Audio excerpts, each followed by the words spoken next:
So real warm welcome to everybody, and huge thank. I've just noticed there's people from every possible time zone. So big thanks for waking up early, staying up late, breaking into your afternoon, your evening. Anyway, thanks a huge amount. This is the final seminar in our COVID capitalism seminar series, of which there have been 12, and it's been a really inspiring and challenging experience. The theme of today is people, power, and the pandemic. And my name is Hilary Wainwright. I'm based in London, Hackney, where it's raining, predictably. And so my whole kind of life has been a passionate devotion to building people power. So this is a seminar which is really close to my heart. For those of you, some of you won't have been before, so won't be familiar with the TNI. The TNI is an international activist think tank working with social movements and social struggles, labour movements too, based in Amsterdam, committed to transformative change and social justice, and working very closely on the front line. So for this, we publish regular research and of a cross-cutting across movements kind, organise events to develop collective analysis on the key moments of the time, and also to give a platform to movement voices like the amazing activist thinkers that we've got here today. So first, a sort of predictable appeal. As you know, these events cost money, as does the research. So if you've appreciated them and want them to continue, and this kind of work to continue, please donate something to the TNI.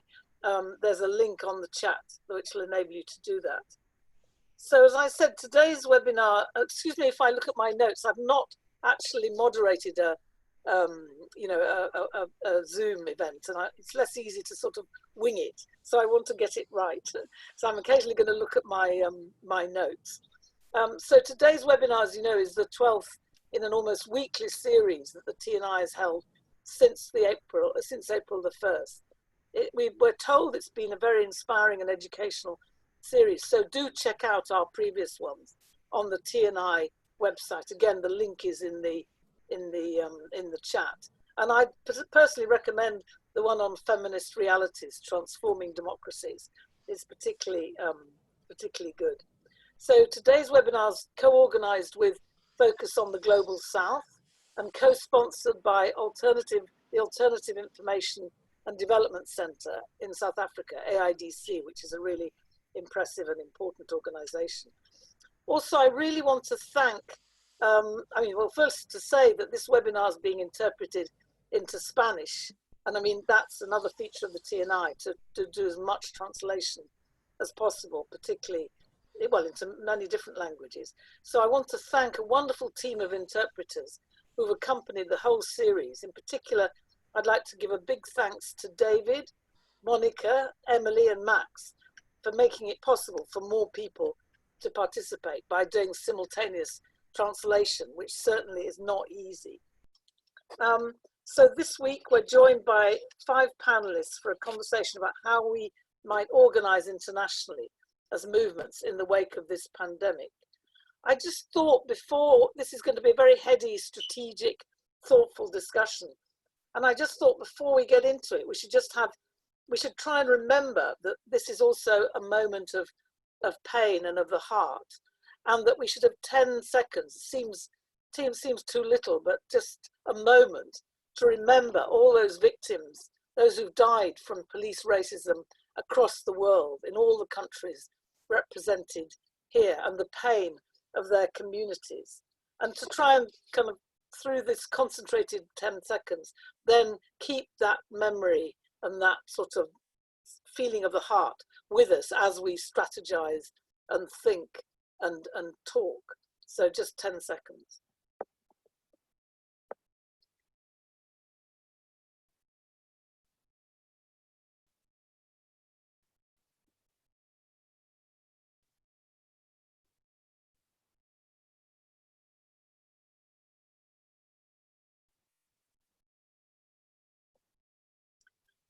Okay, so with those emotions and thoughts in mind, I'll just list the questions that we've posed to our panelists. I mean, we're also asking them only to speak for 5 minutes and then 3 minutes. So these questions are very ambitious.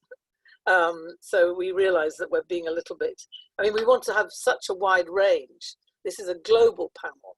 And to get that, we've had to keep the timing of their contributions short.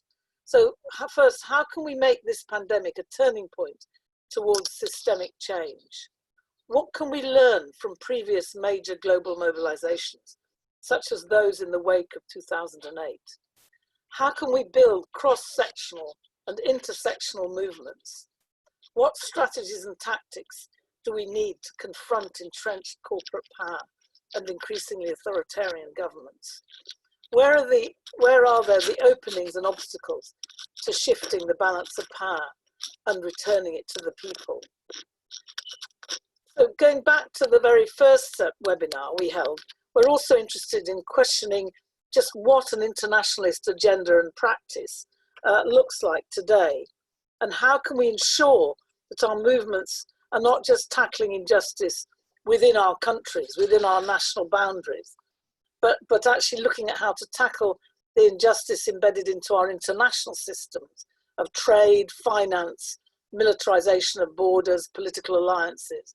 What in practice does international solidarity look like today? So I'm really excited to have a brilliant panel brought together for this conversation, and want to thank Nick Buxton and other TNI comrades for organizing this. I will introduce each speaker in more detail before they contribute, but now I'll just mention the speakers and welcome them to this discussion. So first we have Thenjiwe McHarris from the Movement for Black Lives in the USA. Then we have Hakima Abbas from the Association of Women's Rights in Development.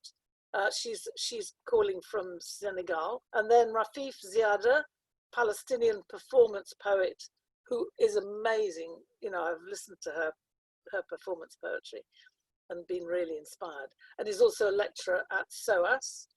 And then we have Josua Mata, Secretary General of the SENTRO trade union in the Philippines. We'll start our discussion with 2 short rounds of our speakers. In the first round, the focus will be on the immediate context of the social movements, the problems they're facing and they've faced in the last 3 months in their country or region. And in the second round, we'll be taking a longer view on the priorities and strategies that movements will need in the wake of the pandemic. Then at the end of the final round, we'll come to the questions posed by you. And we're really aware that, as well as amongst the panelists, amongst you, the participants, the other participants, there's a huge amount of knowledge and practical experience. So the question and answer session is really important. And you can share your questions throughout the session via the Q&A button at the bottom of the screen. Also, because of the knowledge, the practical knowledge and the analytic knowledge that we have in this room, we're sharing links to resources and further reading in the chat box. But we're also encouraging you to contribute through the chat your thoughts and perspectives as you listen to the speakers. And then we'll be collecting those together to pull together in a report on the whole series, which we'll spread very widely. So finally, if you're on Twitter or other social media, we're also using the hashtag #TNIwebinars. So feel free to share your thoughts and reflections with us there as well, and with the wider world. So let me go straight into the topic, into the discussion, by introducing our first speaker, Thenjiwe McHarris from the USA, who we're really honored to have with us. I've listened to some of her broadcasts and they're just brilliant. Thenjiwe has spent her entire political and professional life challenging the injustices that imprison people and their communities in a life of poverty and or one behind bars. She has worked for a number of human rights organizations, including Amnesty International and the US Human Rights Network, working on campaigns targeting illicit and illegal trafficking of small arms around the world, solitary confinement, capital punishment, maternal deaths, excessive use of force, and torture by law enforcement. She's also involved. She was also involved in investigations into human rights violations committed in the wake of Hurricane Katrina and Rita. She currently works for a team, or with a team called Blackbird, which is focused on movement building in this current urgent historical moment, including support for the historic movement for Black Lives. So, Thenjiwe, take it away, and we're really honoured and pleased to have you. Thank you, Hillary. Can you hear me okay? Yeah. Greetings and love and respect to this amazing panel. It's also a great honor and privilege to share space with Hakima, who's one of my most important leaders and thinkers, as well as all of you, and then also to everybody that is on the Zoom with us. I just want to say before I get started, why this conversation is so important and others like it. It's very, while I will talk about the context within the United States, you know, these are moments where country context and movement organizing cannot be insular, cannot be sort of bounded by the boundaries, the artificial boundaries set by governing bodies and history that never had the interests of our people in mind, but more about their own wealth and their own power and their own control. So this is moments like this, international movement building, engaging in these really big conversations and these big questions around violence with movement leaders around the world are just really important and really key. So I'm very honored to be part of this conversation. And I say violence strategically. I think obviously I'll talk about state violence, but there are other forms of violence. There's economic violence, there's patriarchal violence. But essentially what we're talking about is sort of these big questions around violence, but also how to deal with the suffering our people and what is required in order to achieve a radical realignment of power.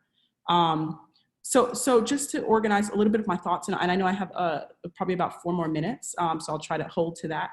I do want to talk about what's happening in the United States when it comes to sort of our current movement, but I do want to sort of ground in an assessment of how we've arrived at the moment that we're in. So I just want to say, obviously, there's a number of different factors at play. We talk about capitalism, and oftentimes what we will offer is racial capitalism and how it sort of organizes based on race and gender and other identities in order to maintain hierarchies of power. But there's racial capitalism, there is white supremacy, and there is patriarchy. And oftentimes in these conversations, patriarchy gets lost because of a focus on state violence and economic violence. But the truth is, a study on patriarchy teaches us that there is a hyper obsession with domination and a form of power and hyper masculinity. You know, we say in our own context, it's military, it's the police, and it's men with guns that serve to uphold hierarchies. And so we can't sort of lose patriarchal violence and the ways in which it interacts and has an intimate relationship to racial capitalism and white supremacy. And obviously these are sort of what's contributed to the conditions that we're in. And I just want to say, obviously, we're dealing with decades of neoliberalism, 40 years of neoliberalism. We're dealing with the rise of neo-fascism, which is often defined in our own context, along with others, is sort of this rise in hyper-militaristic, hyper-authoritarianism without the veneer of liberal institutions. And so there is this rise of sort of Trump, and not just Trump, but Trumpism within the United States.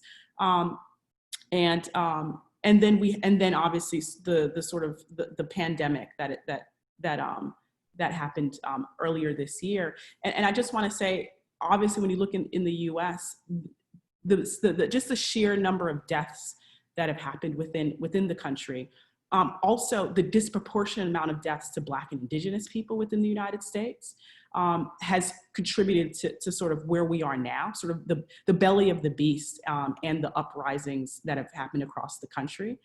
But there's also sort of the ways in which economic violence, as a result of the economic downturn, has affected just our communities across the country in ways in which people are there's massive unemployment within the United States. There's an inability for people to pay rent. There's an inability for people to care for their families.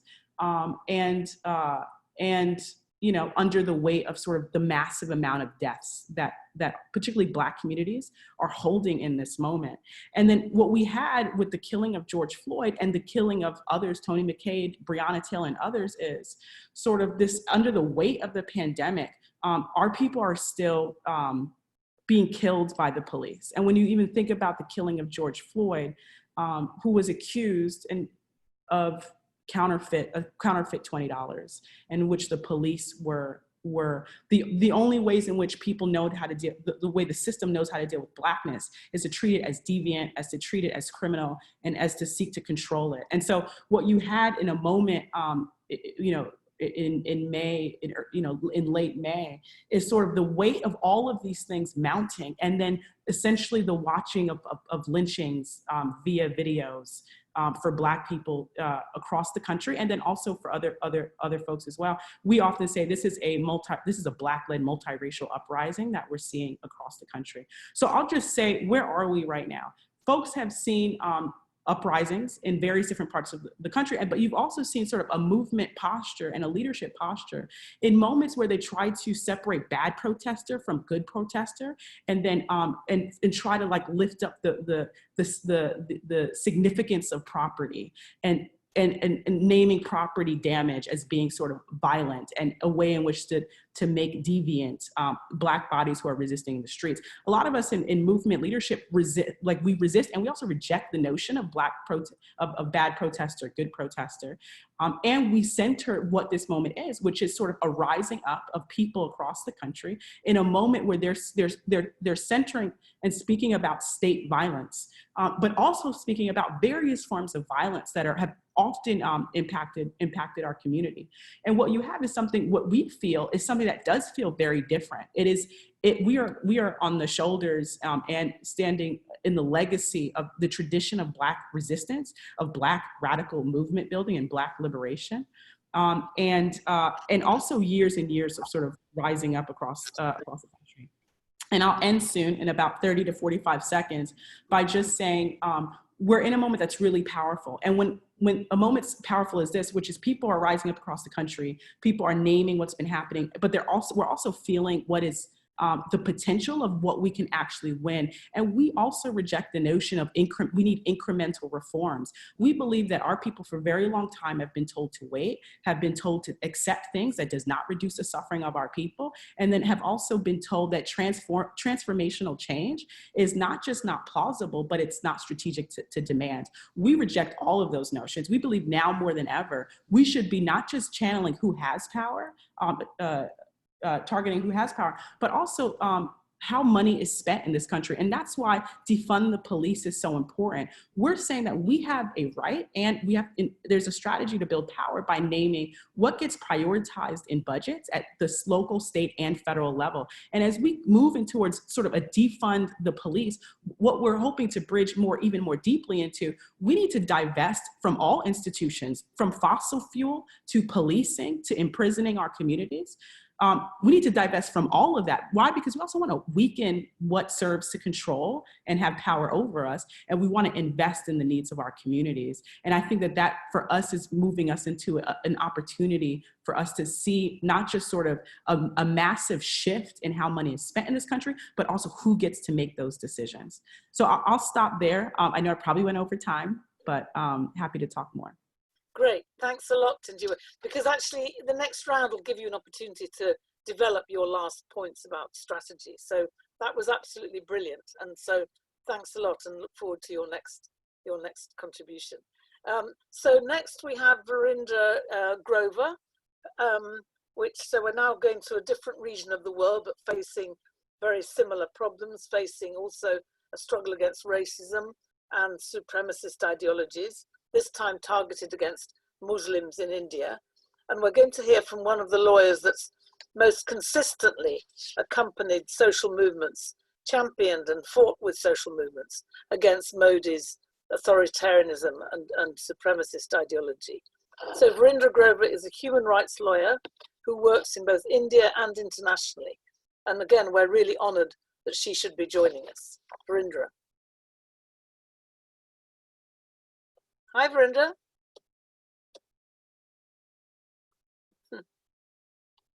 Yes, thank you, Hillary, Hi. and thank you to TNI for organizing this. And I think these kind of global conversations are actually part of the strategy of alliance building and thinking together.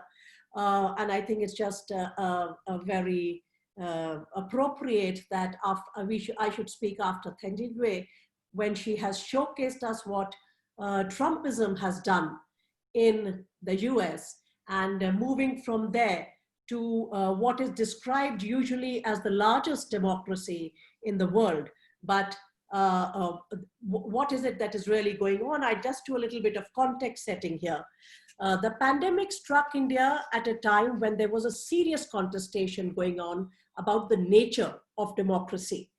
And as some of us may know, in May 2019, the Modi government's electoral victory for the second time gave it a brute majority in parliament and provides it the platform to carry forward its right-wing Hindutva majoritarian politics, which, as was mentioned, necessarily accompanies a polarization in society, the targeting of religious minorities, particularly Muslims, the stifling of all freedoms of speech, expression, assembly, association, and we have seen the targeted arrest and incarceration of prominent human rights activists, especially those who have led social movements or worked with the most marginalized, vulnerable groups, including trade unionists and those working with indigenous populations.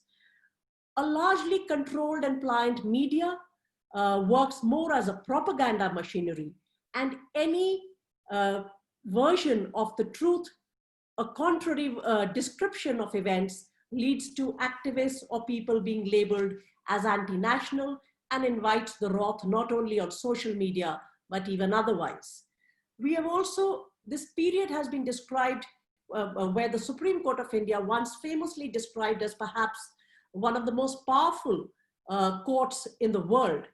This phase, what we have witnessed, a scholar has described it as the rise of the executive court. At this moment, just before the pandemic, with the passing of a particularly divisive legislation which linked citizenship to religion and thereby being antithetical to the very foundation of Indian democracy and constitution, which is about inclusion, secularism, equality, led to a very powerful, vibrant movement across the country, spearheaded by Muslim women and by many youth, which revived a conversation and reignited a conversation on what kind of democracy does India want.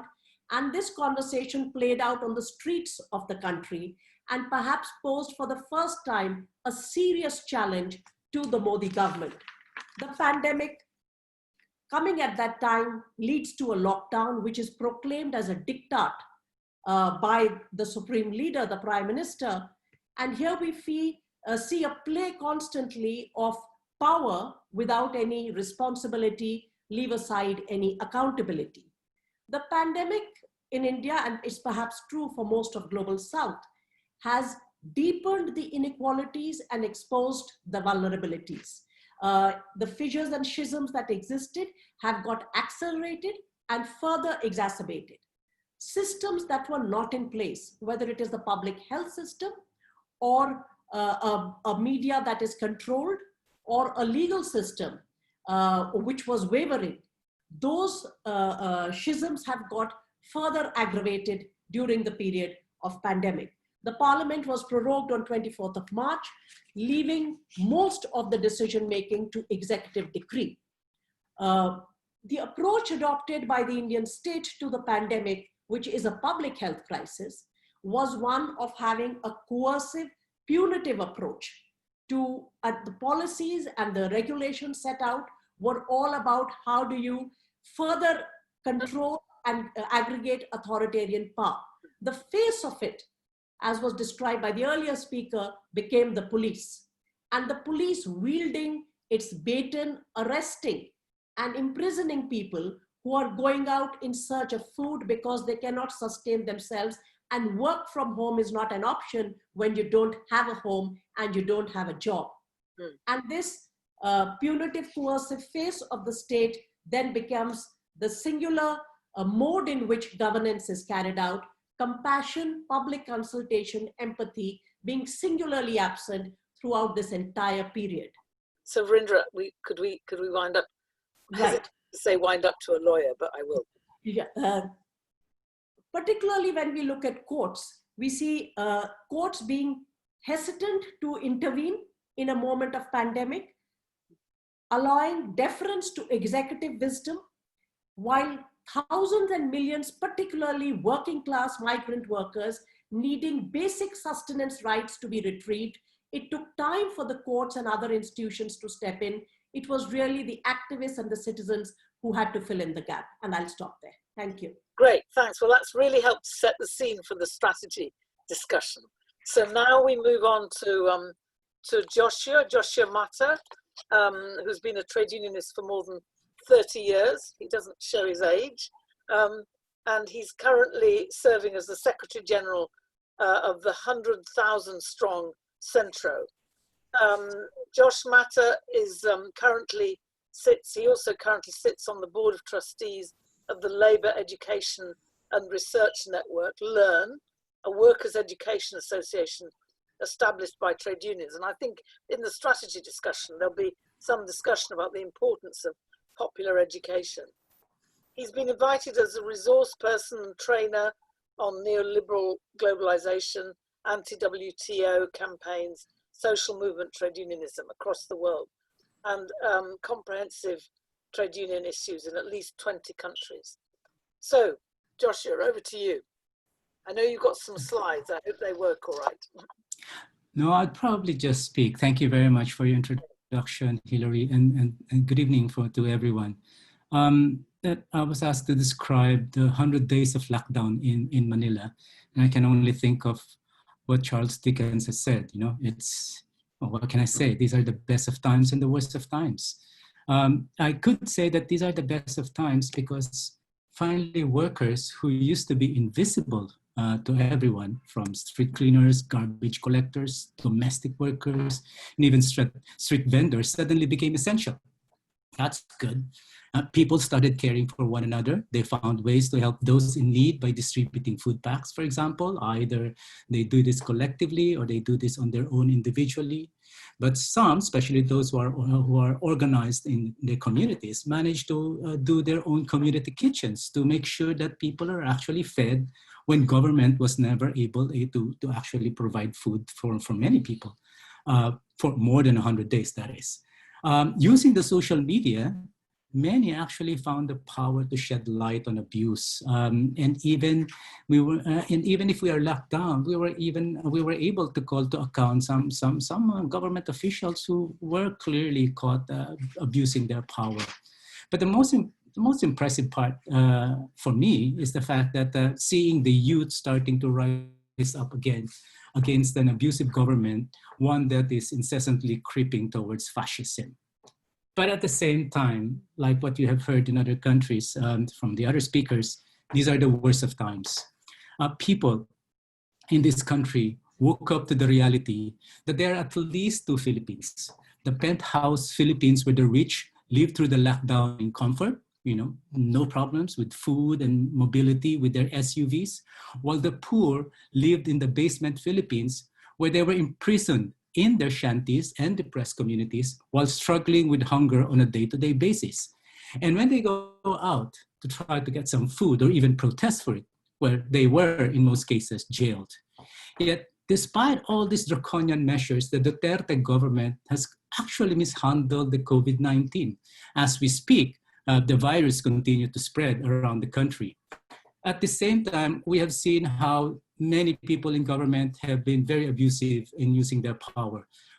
Amidst the pandemic, the government even prioritized shutting down ABS-CBN, the major TV station in the country, simply because the president is personally pissed with the owners of the company, of that TV station, for being too critical. Now, that actually means that 11,000 workers of that company would soon be out of work, to add to the millions who have already lost their jobs because of this pandemic. The government has also made use of the pandemic as a pretext to do away with jeepneys. I don't know if you've been to the Philippines and have seen this. Jeepneys are the cheapest forms of transportation for many workers in this country. And for many years, the government has been trying to get rid of them, to phase them out, because they wanted to hand over to corporations the routes that they had been plying for many years.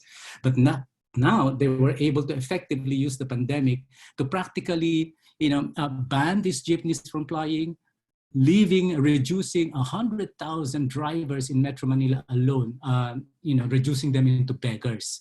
Now, these abuses are being mimicked by large companies even. For example, in Coca-Cola, that's right, Coca-Cola, a big transnational company.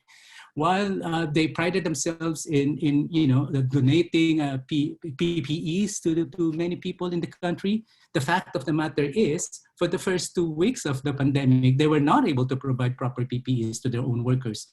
So when the union encouraged the members to stay at home because they don't feel that it is safe to work, they were actually sacked. That's right. Coca-Cola, in the midst of a pandemic, actually kicked out sacked 3 of our union leaders, as an effort, to bust the union. Meanwhile, many women and LGBT found it far more difficult to report abuses that they suffer because they are now trapped with their own abusers. No? And if that is not enough, the government right now wants to grab more power through a monstrous anti-terrorism bill that was practically designed to stifle political dissent. So if before we are being killed as trade unionists, as subversives, now they will target us as terrorists. Now, clearly, these were not created by the virus, this problem. Let us not forget that had it not been for a profit-driven system bent on exploiting nature and wildlife, the virus would have had no chance of jumping to human beings. But its destructive effect was amplified in a powerful way by years of neoliberalism, where health services were increasingly privatized, leading us with a severely weakened public health system. So what I'm saying is that the system was already broken even before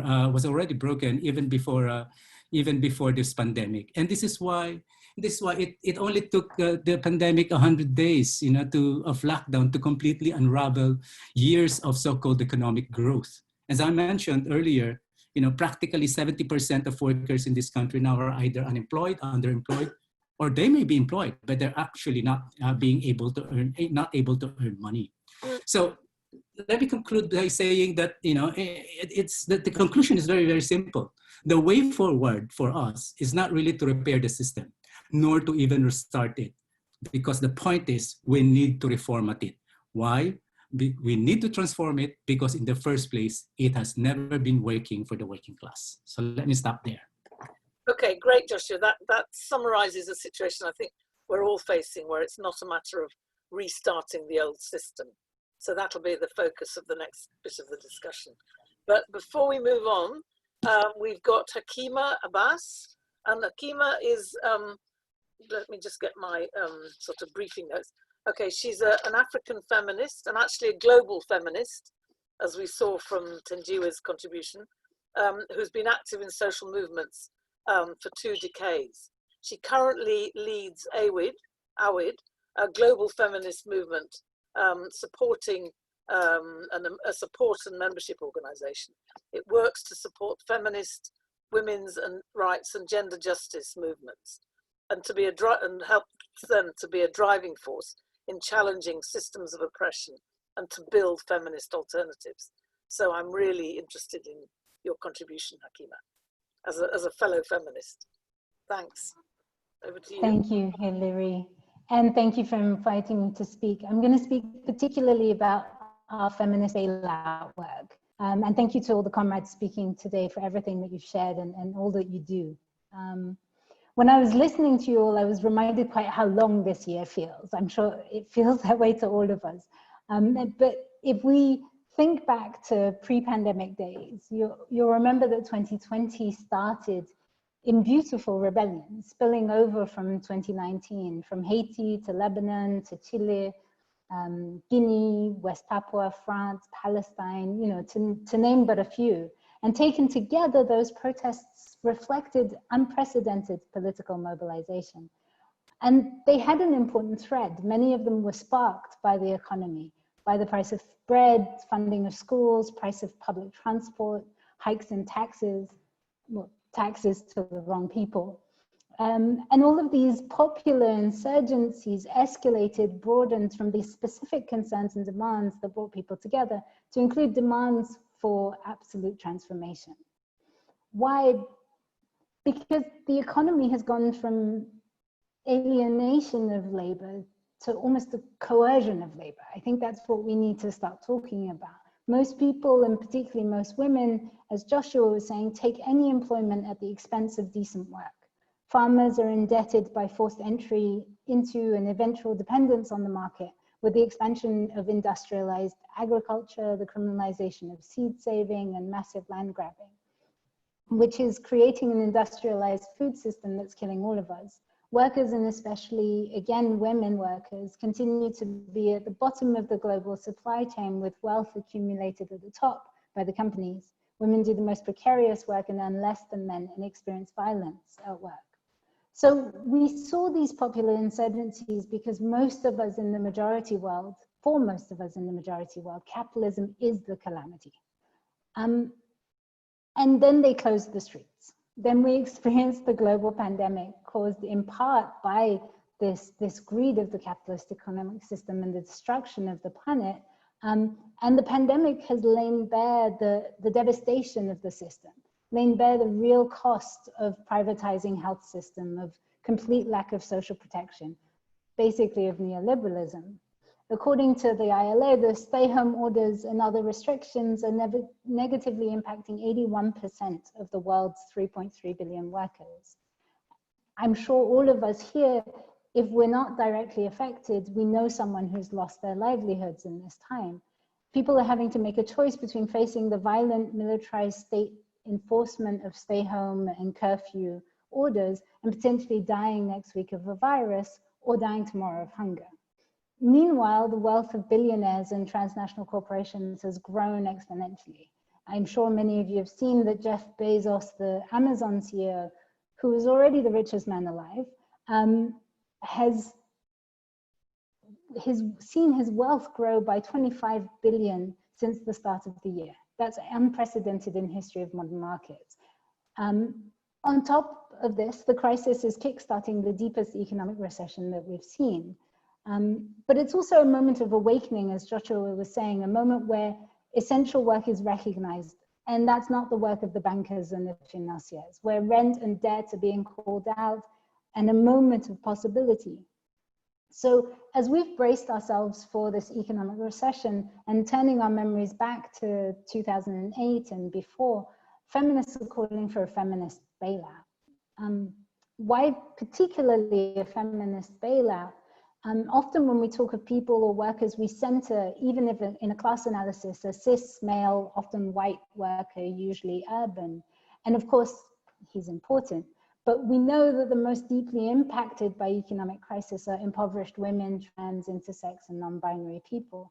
Our rural, disabled, older workers, the elderly, indigenous, Black, informal workers, including sex workers, migrants and stateless people, people living in conditions of war and occupation.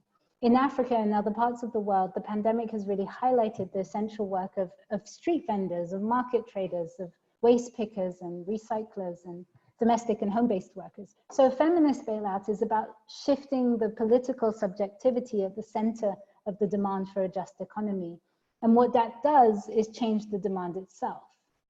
So the types of actions that we've seen around the world, including Nairobi, where we saw informal women workers from Bunge la Mama come out and demonstrate for a feminist bailout. And this is in a country where back in April, the president signed into law a corporate tax rate cut to cushion businesses from the impact of COVID. And that law is not designed to be temporary. again, women workers took to the streets demanding a feminist bailout. And there was an arrest of one of the activists, Beatrice Carore, but she has since been released. In Haiti, again, young feminists from the Marie-Jeanne Young Feminist Organization issued a call to action and statement to the government demanding a feminist response to COVID. And African feminists have also organized, realizing that a lot of the African Union work and special envoys have been really kind of world bankers to demand a feminist bailout. And again, we saw that in Haiti. I know I'm running out of time, so I'm gonna not go through all of the actions, but just end by saying a feminist bailout is only the first step towards what we need, which is a feminist economy. So the actions and demands of feminists in this moment have been diverse and contextual, but as the thread, the demand is to turn economies from valuing profit over people and planet, from valuing care work as essential to thriving societies. It's about an economy that works for all people. And as Joshua was saying, and maybe we can talk about later, this is really a moment where we can capture the imagination and insist on that transformation. Thanks. Hakima, that's brilliant. And it's so good to highlight the feminist demands and feminist actions and how they actually are way into seeing a vision of a society that's organized for the benefit of all. So now on to another feminist, Rafeef Ziadah, who, as I said earlier, is an amazing and aspiring Palestinian spoken word artist and human rights activist based in London, in the UK, and she's also a lecturer at SOAS. Her poems touch on themes of war, exile, gender, and racism. And some of her performances of poems like We Teach Life, Sir, and Shades of Anger went viral within days of release. At SOAS, she's been leading research on war and humanitarianism, racism, and the security state, with a particular focus on the Middle East. She's very active in human rights campaigns in the UK and in solidarity with emancipatory movements, particularly in North Africa and the Middle East. She's also edited a book that will come out next month, Revolutionary Feminisms, Conversations on Collective Action and Radical Thought, which you can buy from Verso, which I'd really recommend. So Rafeef, over to you. Thank you very much, Hilary, for that very kind introduction, and greetings and solidarity, of course, to all the comrades that have spoken already. It's really inspiring to have this conversation and to listen to all of you and to connect our struggles in this moment. 2 days ago, the leader of the opposition party here in England said, Black Lives Matter is a moment, not a movement, and defunding the police is a nonsense demand. So there's a lot of work to be done. There's a lot of work to be done internationally to make sure that what happened in the last few weeks doesn't just disappear. Moments of crisis really turn up a lot of things, but unfortunately many leaders, politicians, and the media prefer very quick ops, media ops and photos than actual real work that is consistent, and it's up to us to do the consistent work. I'll be speaking mainly about the context of Palestine today. And as most of you would know, most of us have been watching the news today, wondering if the Netanyahu government, one of the most right-wing governments Israel has had, not that there's much difference between right and left in Israel, declaring annexation of the Palestinian occupied territories, large swaths. And the reason we've been watching this is not because this is new or out of the ordinary. It simply is the entrenchment of what has existed in the occupied territories since they have been occupied. It's also an entrenchment of what all Palestinians have been having to survive, whether it is Palestinian citizens of Israel who are treated as third-class citizens in our own country, whether it is Palestinian refugees who are denied our right to return, still the largest refugee population in the world, whether it's Palestinians living under occupation. And it's of course difficult to speak about conditions of lockdown and COVID in a situation of constant lockdown, constant imprisonment by an apartheid wall and an entire infrastructure of checkpoints and a military regime that dictates every aspect of Palestinian life. So under the so-called Trump plan, The Netanyahu government has been bolstered to go ahead with its annexation, which is simply the entrenchment of this reality, of an apartheid reality and a colonial reality which Palestinians have been living in. Now, most people look at the facts of the military occupation, the checkpoints, the soldiers, but along with the military occupation and its, of course, militaristic infrastructure, there has also been an economic pacification project against the Palestinian people. There's been an utter destruction of the Palestinian economy. Most manufacturing has been destroyed. As you would know, fisher folk in Gaza cannot go out into the sea. Levels of unemployment are absolutely horrendous because there has been a strangulation of the Palestinian economy. So COVID-19 is coming to Palestine under already dire conditions. It deepens and entrenches these already dire conditions that already existed. If you think of a place like the Gaza Strip, already suffering under a siege of 13 years, that has destroyed so much of daily livelihood and really hit the very basic livelihoods of Palestinians, forcing them to make that extremely difficult and horrendous journey into the Mediterranean to cross into Europe for safety, you realize there's been a military destruction, but also an assault on Palestinian life, economy, and livelihood. So when COVID-19 comes, it comes into this situation, making especially the conditions of Palestinian workers extremely dire. We really saw this with Palestinian workers who work in the Israeli industry. Most of the Israeli construction sector, for example, depends on Palestinian workers. Because Palestine is a captive market, Israel can afford to pay them very little, treat them horribly, but this is the only place where they can actually work. And we saw right with the beginning of the pandemic, when there were cases of COVID against Palestinian workers, a few of them were simply dumped at the apartheid wall. Israel took no responsibility and the employers took no responsibility, although these workers pay health insurance to in Israel, to the trade unions on that side. Another thing I just want to point to before wrapping up is that Israel has also used this moment, and this is something relevant for all of us, to sell its surveillance equipment, to say that we have tried and we know how this equipment works. We've tried it in the occupied territories, we've tried it in the West Bank and Gaza. It's well tested, it's field tested, and it's a good time for it to be exported all around the world, using Palestine as a marketing area, basically.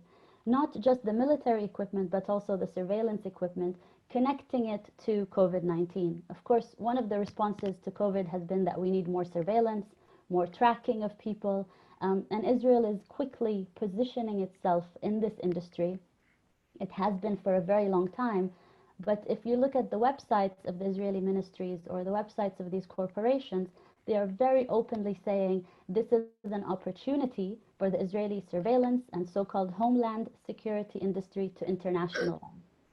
So it's very important that we start to look at these linkages in the way that they systematically work. Not simply that there's policing here and policing there, or that they do trainings together, but much more deeply at these connections of corporations and how they function, and how these coercive measures also circulate on a global scale to touch us all. Thank you. Great, Rafeef, that's been really good, and it's so important to bring to the fore the situation in Palestine. So now we're going to zoom out a bit from particular contexts in each country or region, and instead look at how we can build the power to bring about systemic change in the wake of the pandemic. I mean, lots of people have said, and I think it's widely shared across the globe, that we can't go back to normal. We have to fight for transformation.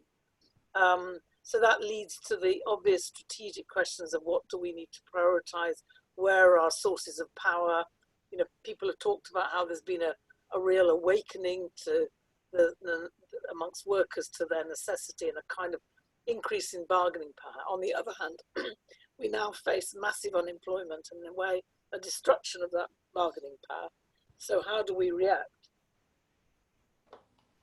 So appropriately, we're going to start with the trade unionist, well, all trade unionists probably in different ways, but Joshua, who's a trade union leader in very difficult circumstances, will open up. I think it's 3 minutes for this session, so I'm afraid I'm going to have to be even more strict. I'm really sorry, because I prefer just to sit back and allow people to carry on, but I'll have to put on a new kind of hat and be a little bit tough. Oh, it's 5 minutes, evidently. Nick, the boss in this context, says it's, so you've got 5 minutes, so that's better. Great. Okay, thanks, Nick. And so, Joshua, are you okay to go first on this, and then it'll be... yeah, sure. Okay. Sure, that's fine, Hillary. So thank you. Well, I'm not sure if I can really answer all the questions, but what I do want to say is that I think everyone here would agree that the pandemic is a portal, a doorway, if you like, for us to have a better normal. No one will debate that. But no one will debate that we need a better architecture. Here's the question: how do we actually have it? How do we actually get that? It's not going to be handed to us on a silver platter, obviously, because there's so much entrenched interest that wants to keep the status quo going. So to be honest, frankly, I really think that the capitalism would be much more barbaric in the months and years to come, which means that things might get a lot more tougher before it gets any better. And I say that because coming from the Philippines, I am deeply worried that a lot of people still have to realize the gravity of the situation. Now think about this. President Duterte came to power 4 years ago, and we've had at least 20,000 deaths because of the war on drugs, so-called war on drugs, which is essentially a war on the poor. 45 trade union leaders and peasant leaders have been assassinated. They have mishandled the COVID-19, which has led to 1,200 people dying, and millions of people suffered from hunger because of all these horrendous lockdowns that we did. But here's the thing: a lot of people, both rich and mostly from the middle class, would still go for Duterte, even at this stage. That is really, really problematic. Now, think about it. How is this possible? Well, I think it's largely because of when you have years of neglect, of being frustrated, of finally realizing that the promise of democracy that everyone was expecting when we kicked out the Marcos dictatorship in the Philippines will not be delivered by the governing elites, then that has severely eroded people's confidence, not just in themselves, as citizens, but in their collective capacities. I think that is the big challenge. How do we rebuild collective capacities? And maybe to illustrate why it is so problematic, think about the past 50 years in the Philippines. Try to squeeze that, cram that in one day, 24 hours. So imagine 50 years in 24 hours. What does it mean for ordinary people? It means that for the first 7 hours, they were living in the darkness of a Marcos dictatorship. And then they woke up, at daybreak. Then they were subjected to 6 hours of kleptocracy where various governments just continue stealing left and right. And at the same time, they had to face 16 hours of brutal and torrential storms of neoliberalism. Finally, on the last 2 hours before midnight, we are once again dominated by state terror and creeping authoritarianism. Now think about that. 24 hours of nightmare, that would really be enough to destroy one's faith in collective power. So that is our job. Our job is to restore people's confidence in themselves and their collective capacities. Our job is to rebuild our collective power. And what's my thesis? Well, essentially, I don't have any elaborate theory. My thesis is simple. We need to go back to the basics. We need to go back to doing the spade work of educating, organizing, and empowering people. We need to go back to our values to actually relearn them. The value of solidarity, liberty, equality, democracy, human rights. These are things that we have learned long ago when we fought against the Marcos dictatorship. But sadly, many people have forgotten them. So we need to build unions all over again. We need to build unions anywhere. Call it what you want. Call it a union, call it association, call it cooperative. But we need to build much more stronger unions in communities, in schools, in factories, wherever. But more importantly, we need to learn how to work with like-minded and maybe even not so like-minded groups, both locally, nationally, and globally. But that is far easier said than done, as we all know. No? And finally, when you go to the question of, well, can we actually can we actually build a better global movement at this point in time? I think we could do that, but we need to build it upon the struggles of people all over. It can't be this, the North, movements from the North leading movements from the South. It has to be really organically built and linked by solidarity. Our struggles have to be linked globally. Can we do this? Yes. I strongly believe that in people's capacity to better themselves. I really think that given the choice, given the chance, people are prepared to rise above themselves. And that, I think, is also what keeps me going. Despite all the setback that we have right now under a draconian, under a dictatorship, I think we will continue fighting because we believe that we can defeat this dictatorship that's upon us. But we cannot do this alone. We have to do this together with you guys, and we have to link it organically. So I'll stop there, Hillary. Great, Joshua. That's just perfect opening. That we can do it, but we've got to go back to basics. We've also got to rebuild that collective capacity that we've lost, which I think is a really important, sobering, but not demoralizing starting point. So Rafeef, I'm sure you can build on that. Thanks for sticking to time, Joshua. Rafeef, are you there? Thank you, Joshua. That was very inspiring. And I very much agree with everything that you said. I think at the beginning of the COVID pandemic, people just thought, oh, another crisis, everything will be resolved. It's really showing all the contradictions of capital and how it functions. There was an article in the Financial Times that said about state intervention needing to come back, and people couldn't believe that the Financial Times was writing this. We always get very excited by crises as if the response is going to be automatic, but it never is. Moments of crises do not necessarily always lead to things getting better. As a matter of fact, I think what we are seeing is going to be quite a devastating economic downturn. And already the rhetoric around it has changed to start targeting workers. Austerity is back on the table in great measures, whether global north or global south. Those are the conditions that are being put forward. And I think part of what's happened in the past few decades of neoliberalism have been an assault not just on our living standards or our collective capacity, but even on our radical imaginary of what is possible, what can we fight for, could we even question capitalism? Something that's really inspiring to me today is that these conversations are no longer absurd. To think that so many people would be discussing abolition or defunding the police would have been unthinkable a while ago. And it was very consistent, deliberate movement building and sticking with the message that has led to today. And quite often people see the peaks of movements, but don't see all that steady, long building that has happened beforehand. Work, by the way, which most of the time falls on the shoulders of women. Let me just put that out there to all the brothers out there. I always say when you go to an event and you see who's putting water on the table, you recognize where the heavy lifting of events is happening.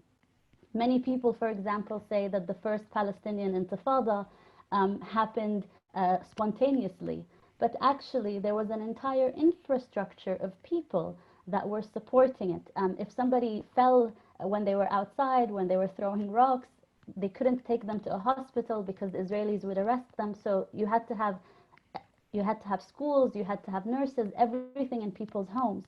And that kind of infrastructure that keeps us going, sociologist Alan Sears has called it an infrastructure of dissent, is something that we have to be very consistent and deliberate about building. And it's not simply about the people in front of the microphone giving the talks, but everything also underneath that sustains us as movements, that keeps us going. The strategic thinking that many of the people on this call tend to do within the movements is all part of movement building. And I do think we are at a turning point, and crisis does give us that, moment to think through, to think big, to have more radical imaginaries. But that consistent building underneath it is what will sustain us for the longer term. It's unmuted.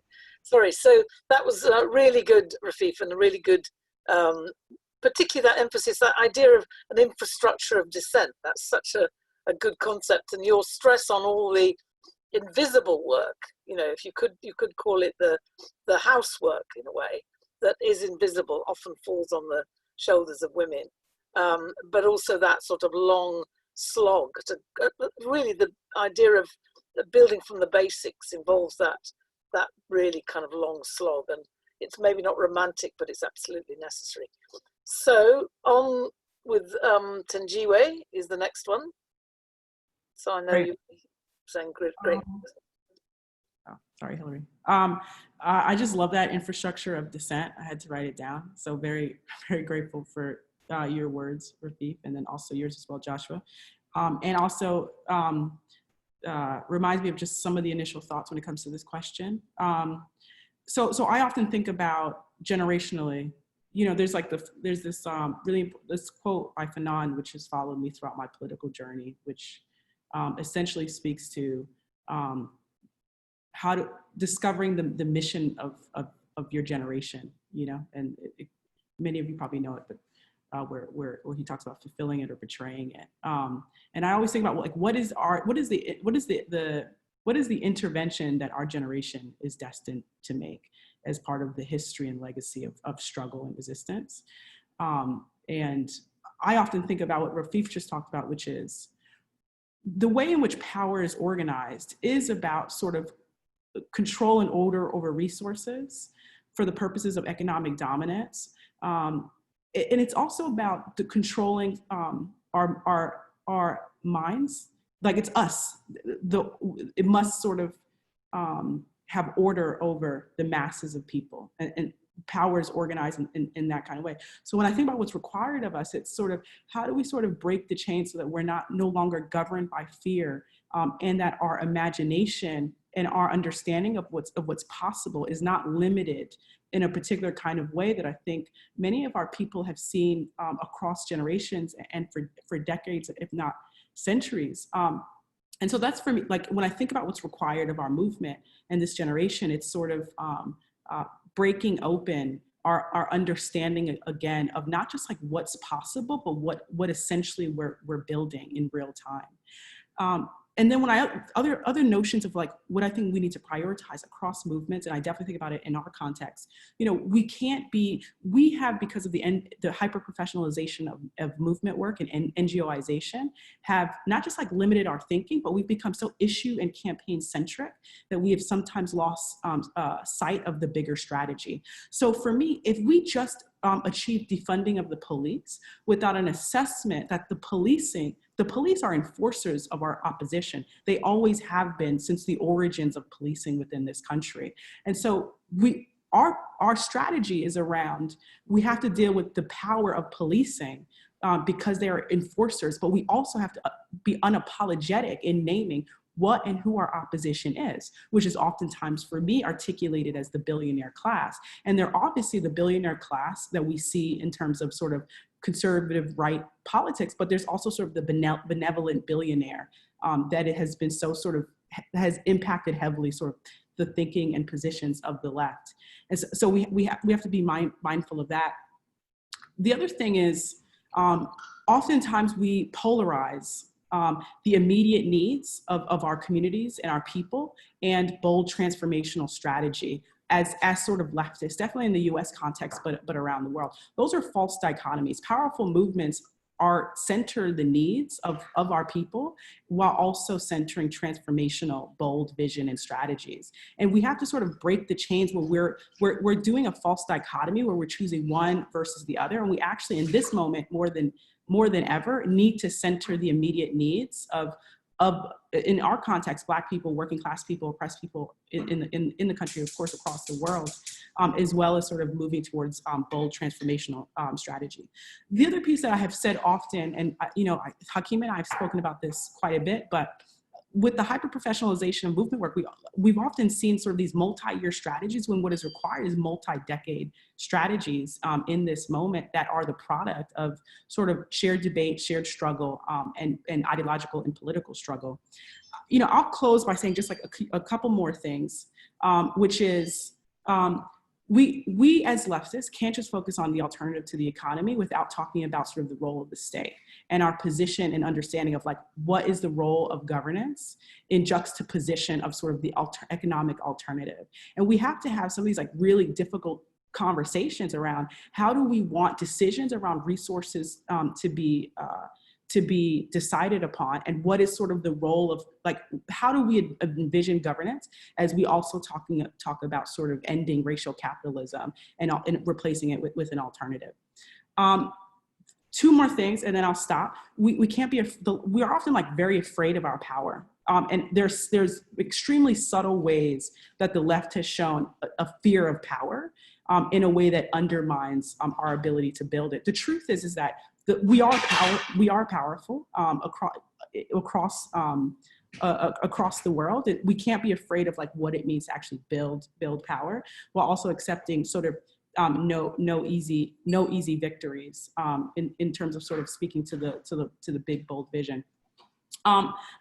You know, I'll just end by saying the last piece that is like extremely important for me and perhaps others as well is the fact that we need to not just think about global solidarity, but international movement building in real ways where we're talking about infrastructure of dissent, not just in particular country context, but globally. And we have to be bold enough. And when we talk about not being afraid of our own power, to know that it is possible to build global movement infrastructure that is organized, that has clear definitions of power, a clear sense of who the opposition is, with sort of a commitment to a bold transformational vision. Great. Thanks a lot, Thenjiwe, and for putting that on the agenda, that question of a global infrastructure to back up and to sustain a global movement. So Vrinda, that's a good starting point for you. Are you there? You've got 5 minutes. Thank you. This is fascinating, absolutely. Thanks to Josua, Thenjiwe, and Rafeef. I think my mind is already full of ideas. Much of what, I think it's been also said very eloquently. Much of what I would want to say has been said. I'm just going to flag a few issues here and move on from there. I think the emphasis to on the pandemic having unmasked the invisible toiling workforce, not just in the public space, but in the private space, and the care industry, which is keeping the wheels of society and nations churning, much of the burden of which has been carried and continues to be carried by women, which has no place even in our economics or in the GDP or in the calculation of that. So how are we going to, I'm not asking for it to be put in the GDP, because surely we'll have a more radical imagination than seeing what is to be slotted into GDP, but how do we give recognition and respect and dignity to that kind of labor is what I'm putting out here. I think when I'm looking at South Asia in particular, what we are seeing is also politics of, which we will have to counter, a politics of diversion and distraction that constantly takes place. Even in the moment of pandemic, the issue of making nationalism as, and this is not just peculiar to India, we see strains of it very clearly in the US, for instance, how nationalism and supremacy of certain classes is really where the focus of the public narrative is.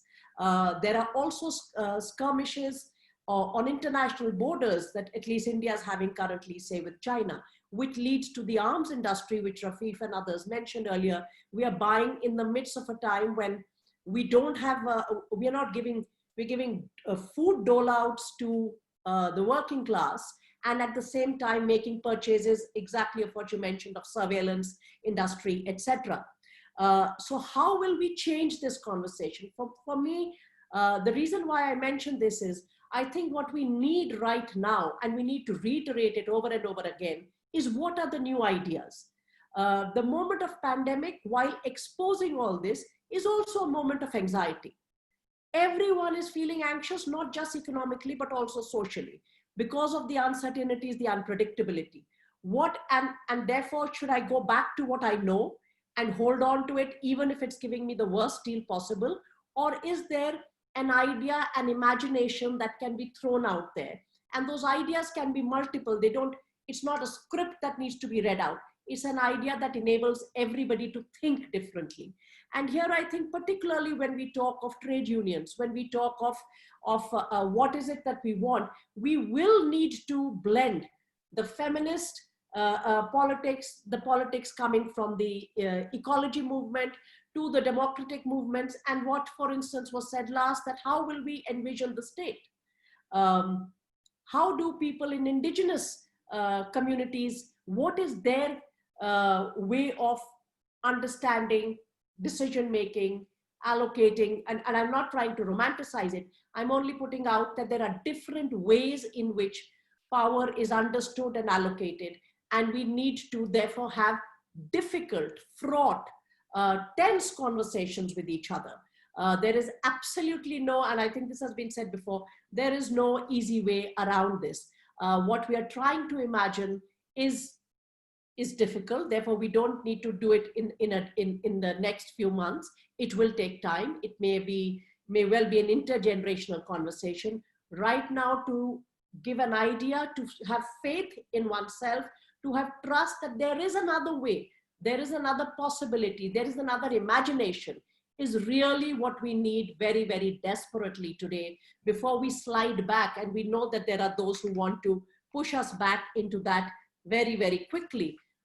Since I engage largely with law and courts, I think the manner in which courts have literally assumed the place of being temples of justice, and to dislodge these kind of institutionalized edification we've done either of the law or of certain institutions, and to reread and reinterpret them from different perspectives is what is required, because for too long there has been a dominance of this perspective. I do think that what will hold us together, however, is trust, friendships, solidarities, which will have to be built. Movements will have disagreements. And I also find it fascinating to try and comprehend infrastructure of dissent. And I think we need to understand that we need to build what is our democratic capacities. As movements, how democratic and will we be with each other? This is not the first time in global history that we are having a conversation of this kind. There have been reasons why in the past it may not have succeeded. This time we need to work on those in order to be able to not only look at capitalist economy and structures, but what is it amongst us that will hold it together and have diverse, absolutely diverse ways of engaging and coming together. And I really hope we are not trying to find a one solution out of anything, because there really shouldn't be, and allow people to have multiple ideas, but moving towards allowing a very different form of decision-making where it's not dominated either by an ideology or by a group or a class or the global north or any of that. So I'm going to stop there, because I think this is a moment of ideas and imagination. Great, Vrinda, and that's given us a real challenge. How do we build solidarity, but also enable many different ideas to flourish and to then connect? So the final speaker is Hakima. Thank you, Hilary. This is making me so happy, and I too have got lots of thoughts that are just swimming around. Maybe starting just with mentioning that fascist, fundamentalist, and capitalist forces are also seeing this moment as an opportunity, and literally and figuratively capitalizing on the crisis. They're organized, they're well-resourced, and they have a lot of power and influence. So speaking to some of our tactics, I think we've all been talking in different ways about what it could look like. And I haven't seen a study on this, so I'm really speaking only anecdotally, but I've seen in my context many faith-based organizations, churches, mosques, and others that have been poised to take up emergency relief. In some cases, quite positively and essential, But in others, what this means is also what we're going to witness is a deepened centralization of patriarchal and fundamentalist narratives that, you know, have nothing to do with religion, but it use religion, culture, and tradition as the justification to push back on particularly women's rights and LGBT, queer, and people and communities. So that's something I think we all need to also pay attention to as we pay attention to also the economic recession and what capital is going to do to reform itself. Thenjiwe talked earlier, she said, claim no easy victories, which is something that Amichal Cabral said. And he also said, always bear in mind that the people are not fighting for ideas, for the things in anyone's head, they're fighting to win material benefits. And I think we need to make sure that those of us on the left do consider how we are meeting material needs for people and how service is political work. But to speak to what I think we're all also talking about in terms of this moment being one in which people have seen and practiced and experienced alternatives, and in a moment where we can capture the imagination of people and squash the myths of the inevitability and the pervasiveness of neoliberal capitalism, where mutual aid and collective care have provided that disaster relief, particularly in the North, and they're the cornerstones of solidarity economy that allows many of us to survive capitalism even in so-called normal times. These shouldn't be normal.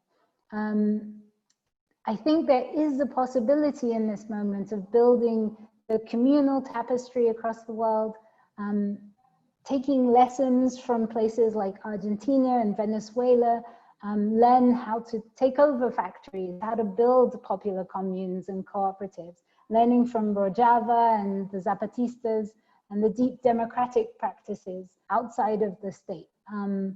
It is a moment where real tangible experiments that exist can potentially blossom and create new relations of production, social relations.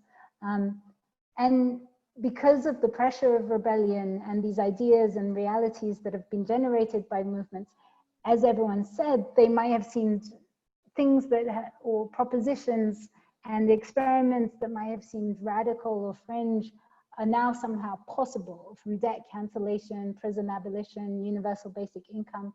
So I think we really have to keep that pressure up. We need to bring all our tactics to bear, the strikes, the boycotts, the go-slows, the arts and culture, the creativity. I mean, I've been overjoyed by seeing how young people have been using TikTok and other things to flip the script and to bring humor and refusal and ungovernability and irreverence to action.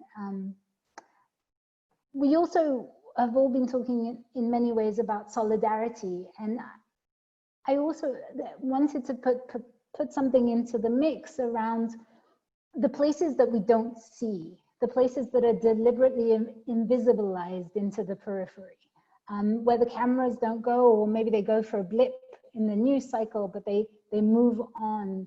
And how important it is for those of us on the left and those of us in feminist struggles and in struggles for self-determination and against occupation, that we need to link across all of those struggles, even if those that are not considered important by the dominant media or all of those things.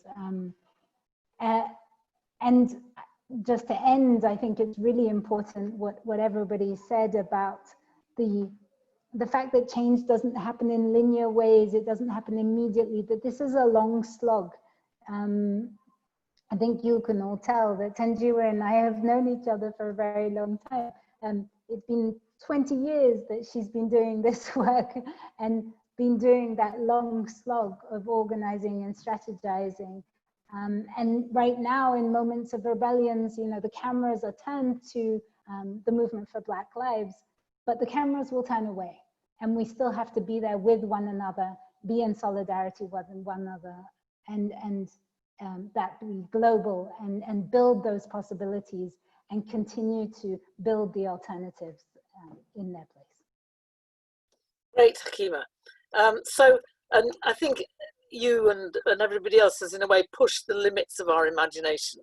And I think that's a good sign from this discussion that we are beginning to overcome those sort of limits and overcome the fear through solidarity and the exchange of many different ideas, as Vrinda has stressed.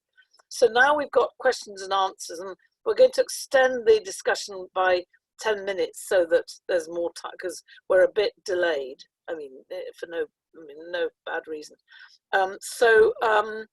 We've got questions coming in.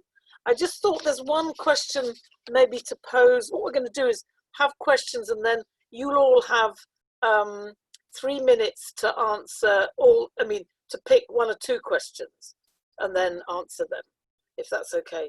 So there's just one question I thought, it follows on from something I think Hakima said about the destruction of the planet.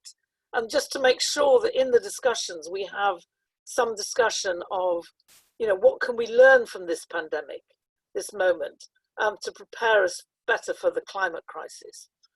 But now I'll just go to the questions that are coming in. Just 1 minute. Satoko has been putting them on my WhatsApp as well. So I think a lot of people have been contributing to the chat as well as to the questions. But the first question is to Thenjiwe. How to fight against power when it has everything in its hands? Maybe that's a question everybody will have thought about. And then the second one is to Rafeef. How to change the future of Palestine? Kind of modest question. So other questions. Can Joshua explain more on the role of the workers and trade unions in the communities at this time of crisis? What's new in this movement? That's from Brennan of the TNI. And then another question to Hakima from Josephine Eberhardt. Thank you so much for your inspiring talk.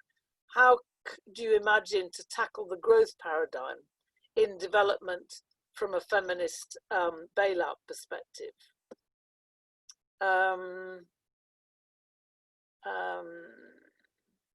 Then another question to Thenjiwe, but I mean, everybody can pick these questions up. Thank you so much for your thoughts and presentation. My question is about the notion of Trumpism and its association with violence in the US, particularly expressed in militarized police. Given that these problems preceded Trump, I'm curious what your thoughts are on this association and the potential energy to be drained from radical movements towards liberal electoral politics, particularly with the American election. That's from Daniel Genza. Another one for Joshua, but again, everybody could address this. Yes, we've got to go back to basics. More importantly, we have to overcome the divisive forces which divide people's movements into various labels, often promoted by the ruling classes. The need of the hour is a broad coalition of all oppressed people. So I think we should get people to answer them now. Time is beginning to run out. So who wants to begin? Maybe Thenjiwe, because the first question was to you. Sure. Okay. So the question I remember is how to deal and I hear is like how to deal and build power when like there's so much power on the other side. I think a couple of things are true. I think one, oftentimes for a number of different reasons, sometimes as leftists, we don't have an accurate, sober assessment of the depth of power and then how the power operates, but also how it's maintained. And the truth is like, it's a political failure not to have a deep and profound understanding of both the strategy and capacity and power of those who seek to sort of harm and concentrate power amongst themselves. But I think the other thing too, in the way that power is maintained is we can't imagine a radical realignment of power. Like we can't, oftentimes that power is maintained is because order is kept, governability is maintained, because we don't embrace that the powerful can actually lose their power. And I think that's for me, that's the first step in sort of the political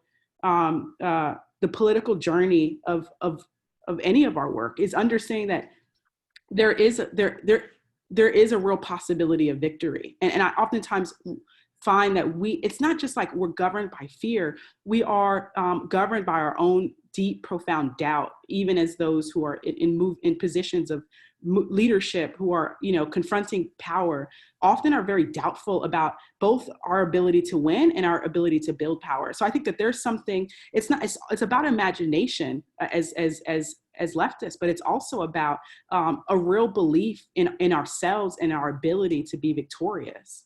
And then not to see our opposition or those with power as this weird mythical creature who are essentially untouchable. And that's why I always say, we have to name our opposition. We have to name those who have so much concentrated power that they undermine our ability to not just have what we need to survive, but to be able to make decisions over our own lives.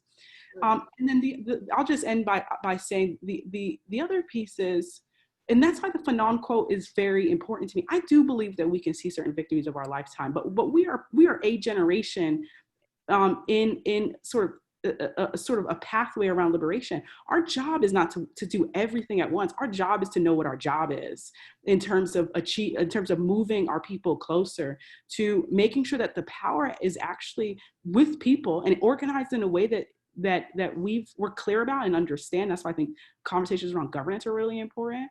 And that we don't have a scenario in the world where power is concentrated amongst a very small few, while people are not able to survive or live with self-determination. And then we should also, I'll end soon around sort of how we're defining power. I'll just say I define power in terms of sort of the ability to impact decisions, not just about the lives of people, but what people need, so resources, etc. Is direct control over that. And then then we have to build power. So if we understand what power is, then we need to be in positions of control over what our people need and resources. And so I just think about, if we were to have a multi-decade strategy, what is sort of what we need to do and be working towards and building now as we move in that direction, while seeing ourselves as powerful. Okay, that's useful, very important. So Rafeef, in a way, Thenjiwe has kind of laid or provided some useful sort of tools for thinking about Palestine in terms of power. I wonder if you'd like to come in there to answer this rather ambitious question, how to change the future of Palestine, which at times seems so impossible. Sure. I guess on the question of power more broadly, I would ask, what other choice do we have at this point but to confront it? I know it sounds difficult, and we always think of power as so overwhelming and in so many different perspectives, but I think we're getting to a stage, even just on a very basic planetary level, like the planet can no longer sustain the way we're functioning. So on that very basic level, I don't think we have a choice anymore but to confront it and to change it dramatically and radically in a way that sustains the planet as a whole. On the question of Palestine more specifically, part of my inspiration is certainly that Palestinians, in the face of one of the mightiest militaries in the world, being fully supported by the world's largest Western powers, the US being on the top of the list, but also the European Union. In the face of all of this, the Palestinian people still exist, still remain, still resist. We haven't disappeared. That in itself has been an achievement, and it hasn't come easy. It has come through a lot of pain, hardship, multiple deaths, injuries, maimed bodies, but we exist and we survive, and that in itself is a real strength and a testament to how ordinary people can fight power. I think one practical way coming from Palestine today is the Boycott, Divestment, and Sanctions movement. It's a very simple call for international solidarity, and it goes to the heart of of the structures that keep the system running in the way that it does. It's a very basic call. If there's a corporation or a state or your own institution is complicit in supporting Israeli apartheid, in supporting Israeli occupation, then you try to end that support. As I mentioned earlier, the Israeli state is really working very hard to position itself as an ally of states like India, the Modi government, and other repressive regimes around the world. So when we call for boycotts, divestments, and sanctions, it's not just for Palestinians, it's also for people all around the world, because basically Palestine can be seen as the model for what is projected to the rest of the world. The apartheid wall, it's not strange that the Trump regime talks about building a wall and tries to learn how to build that from the Israeli regime. And if we're a prototype, then everybody else should be really worried about this prototype, and we need to do everything in our power to try and challenge it. And I think boycotts, divestments, and sanctions is actually a very simple and moral way to be doing it. And with the resistance of the Palestinian people ourselves, and with this kind of international solidarity, I think the future is actually hopeful. I'm not unhopeful, because we have survived, and in survival there's strength. Great. No, and I think you're right in focusing on that issue of complicity, because in a way that's another source of our power, the way in which the system depends on us. So if we refuse complicity, that's the beginnings of the exercise of power, of our power. So I wonder if Hakima might take up this question of how far the pandemic can be used, or lessons we've learned here can be used to think about how we prepare for the crisis of climate change, and maybe link it to the specific question to you, which is how you imagine tackling the growth paradigm that's so much underpinning the idea of development. Thanks, Hilary. Yeah, so I'll try. The short answer is we need to throw growth out. We need to stop thinking in terms of economic growth and GDP and recenter the economy towards a very different value of well-being and life, essentially. And I think that's also answers the question about the earth and the planet. We simply can't sustain capitalism at this level of so-called growth. The planet we are perpetrating an ecocide. The planet is dying underneath our feet. And so we absolutely have to act now, and we have to change all kinds of relations, because when we change capitalism, when we bring down capitalism, we will also have to be bringing down lots of other systems. Thenjiwe talked about patriarchy, and the fact that patriarchy has such an embedded notion of dominance and power over. And that is what we see in all these other systems of oppression as well. And so all of these systems need to be tackled, and we absolutely have an urgency to tackle them now. I want to also speak a little bit about the possibilities in this moment and the power that we have. I think capitalism and capital is good at creating narrative, but I'm sure that one of the things that they regret is having used the language of essential workers. Because if there's anything to be said, many of us now understand ourselves and the place we have in the economy as essential. And yet, and those aren't the bankers and the financiers, as I said, they're not the bosses. So what does that mean about who runs the economy? And how can we use this moment and that frame of essential workers to make sure that workers take the power that they have in the economy? Another thing, it shows that this moment has shown the fallacy of the so-called refugee crisis and how, you know, refugees and migrants take the jobs of those in the north, when they have been calling now for migrants to come in despite the pandemic. because the economy can't function without that labor power. And so I think we are in a moment, there is a powerful quote that one of our elders in the movement, Assata Shakur, said, I believe that we will win. I think that's really important and speaks to what Thenjiwe was saying, that absolute belief that we can do this and that we can transform society, but also that we must transform society. And maybe I can just end in solidarity with Rafeef. I don't know how many folks from the African continent are on the call, but one of the things over the last 50, 60 years is that there's been a really strong incursion of propaganda on the African continent that has meant that while we've always been very strongly in solidarity with Palestine, that has waned in different ways and that people are not getting the right information.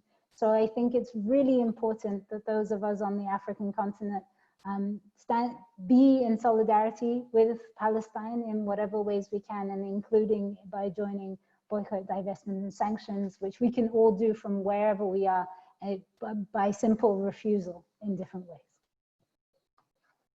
Hakima, that's really good. So in a way, you also linked into the next contribution, which hopefully will be Joshua. You talked about workers taking power, and I think two of the questions were to Joshua that could be maybe linked. One is for him to say more about the role of workers in the communities in this time, and what's new about this moment. And then linked to that, another question to Joshua, which was how to overcome the divisions in the people's movement and the importance of a coalition. So Joshua, and just to everybody, we are running over a bit, so we hope you can stay, but if you have to leave, you can also, there's be a recording on YouTube that you can follow up on. So Joshua. I actually agree with Somina Tan and even Joseph Purukanan, who posted a similar question. I think the key for struggles like this is essentially trying to build bridges, not just across ideological lines, but even sometimes across organizational lines. You'd be surprised, organizations would stop working with each other simply because they don't like the leaders. So now the beauty of having such a huge enemy attacking you, like for example Duterte, amidst a pandemic, is that it forces everyone to try to work together. And I think that is what is new now, for the labor movement. For example, just before joining this call, the broad labor movement in the Philippines is at the forefront of building a really multi-sectoral, multi-ideological formation, all fighting against this anti-terrorism bill that's being foisted on us by the Duterte regime. So that's good.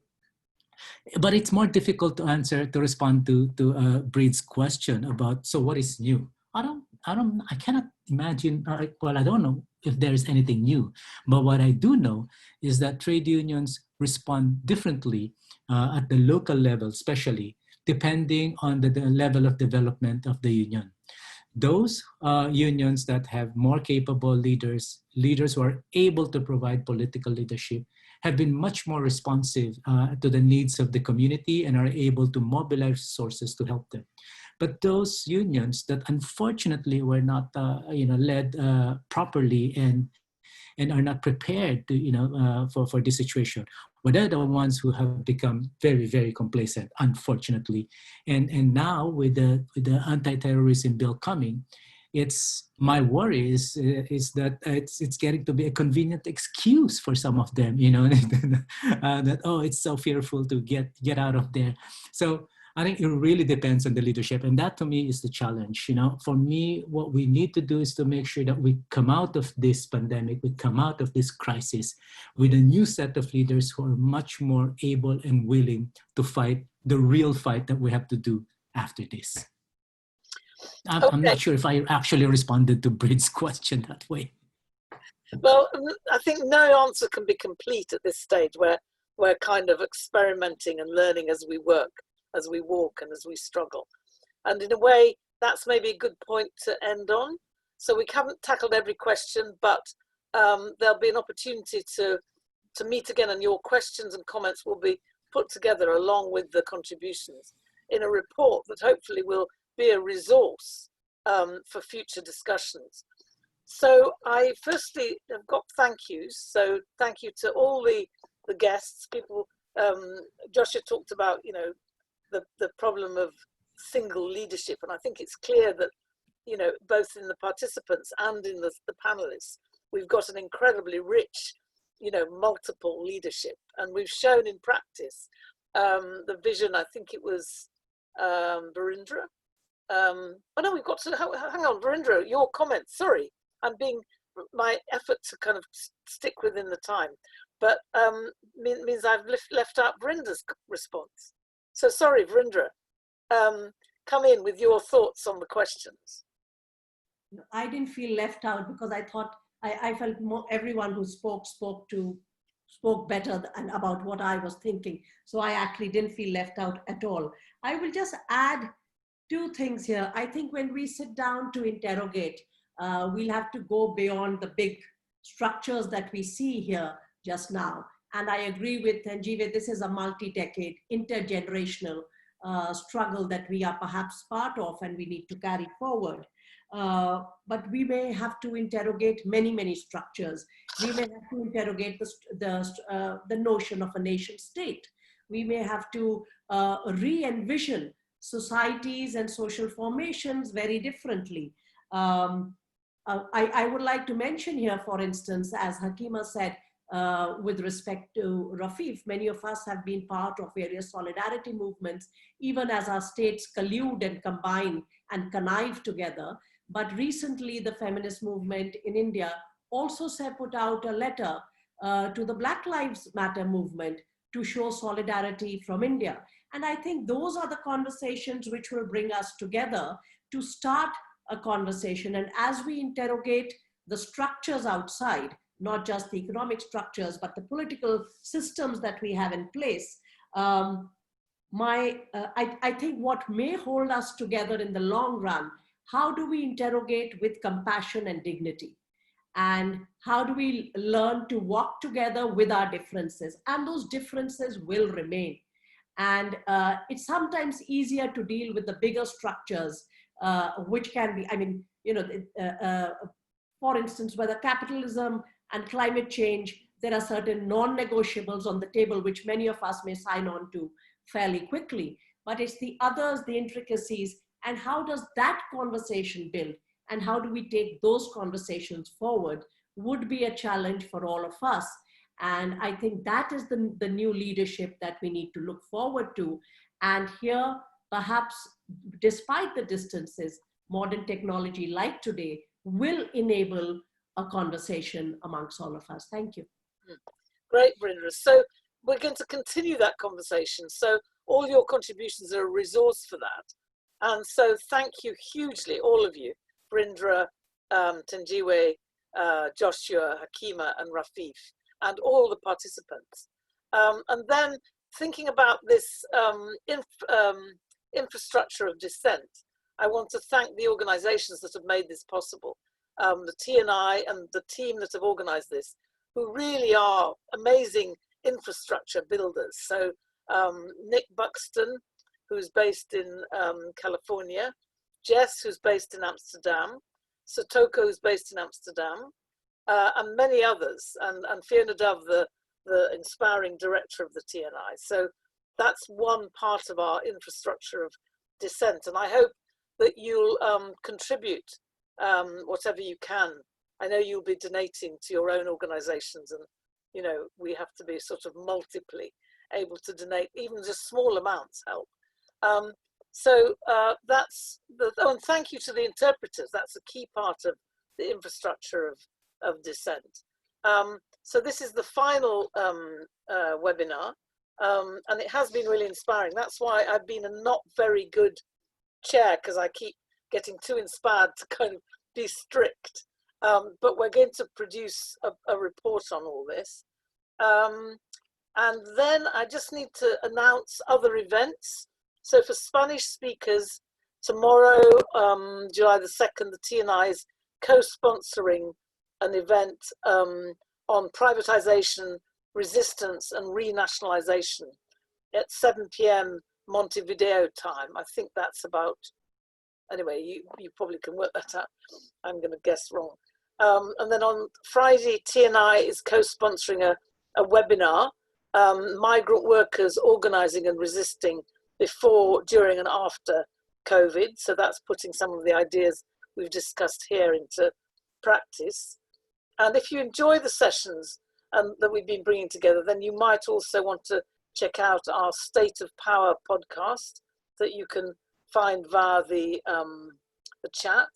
And you're also welcome to email webinars@tni.org with any ideas and suggestions, because basically TNI, develops its work very much in response to movements and to activists. So please feel that TNI is a resource, part of the infrastructure of Dissent for you.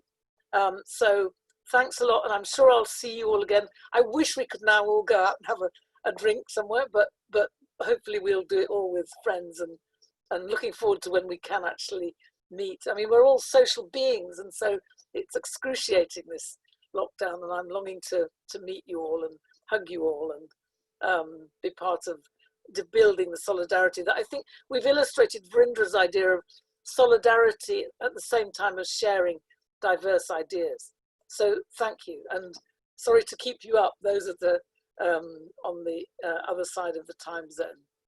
Thanks a lot. Bye-bye.